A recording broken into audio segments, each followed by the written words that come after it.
Boxing fans here with Simon Jordan. Simon, we've just seen a devastating knockout from Liam Smith against Chris Eubank Jr. First of all, did you expect that to happen in this fight? No, I thought it was going to be. Hello, Paul. Well done. Nice to see you. Nice to see you. Well done. Yeah. I expected to see a very difficult 12-round fight for both fighters.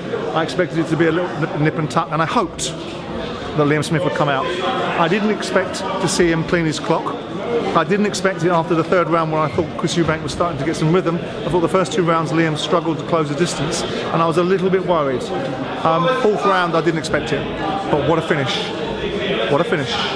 What do we put this down to? First of all, give Liam his due. He fought out of his skin. He did. As we know, he's at that level anyway. But Chris Eubank Jr. been very inactive. That's my point.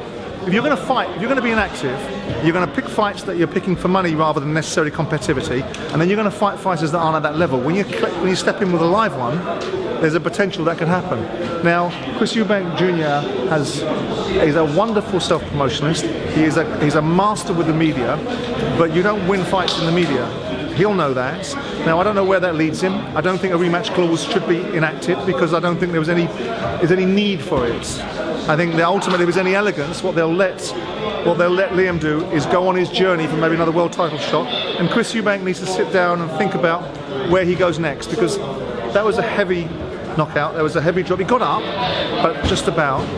And you know, the guy's got courage and he's got, you know, a warrior's heart. But Liam Smith was remarkably impressive, and the way to finish that fight. If you ever want to finish a fight, watch someone finishing a fight. There's a blueprint for it. Does Chris need to sort of have a trainer full time? Because for the Conor Benn fight, he wasn't going to have Roy Jones in his corner. Yeah. Technically, he had no trainer then. Got Roy back a couple of weeks before this fight. Does he need to have someone in his corner full time telling him what to do, improving his skills? Well, you need to ask Chris that, because only Chris can speak to that. How much kidology there is in what he does and doesn't do. How much kidology there is in about being 50%. He's a professional fighter. He's one of the elite fighters, or close to it. I'm disappointed that we've heard a lot more from Chris about what he's going to do than what he actually does. But that notwithstanding, you know, you have to talk about Liam Smith. The loser has to go away and think about where their career lies. He's 33 years of age. He's been beaten by George Groves. He's been beaten by Billy Joe Saunders, and he beat a vanquished and slightly jaded James DeGale. This was another elite fighter, and he's come up short again. So where that leaves him, I don't know. But what he is, whatever you think of Chris Eubank Jr., what he is a wonderful showman. He's a P.T. Barnum of boxing. He's got himself into being one of the most box office marketable British boxers without actually winning world titles. So you've got to give a lot of credit to that. Final one for myself. I know you want to enter the boxing field at some point. You've been talking about getting into the management side, promotion side. Talk to me about how close you are to getting into the... Very. Can you give us some more information? No, I can't, because at the end of the day, what you do is you do things. You know, not everything has to be done on the front page of people's newspapers or in the front page of people's minds. What you do is you work up relationships, you build relationships, and you work with the right people. And that's what I'm going to do.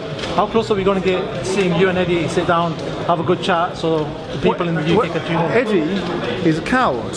He's not a coward as a bloke. He's a coward when it comes to big questions. It's really easy to get questions from Coogan, which aren't questions, which are not much challenging. And it's very easy to make observations to new promoters coming into the game that have been around for 5 minutes, according to Coogan.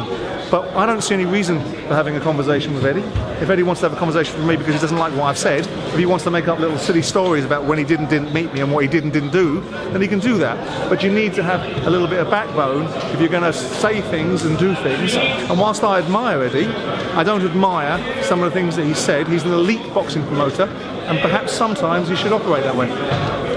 Simon Jordan, always a pleasure talking to yourself, sir. Nice to see you. I know that will speak to you very soon. I'm sure you will.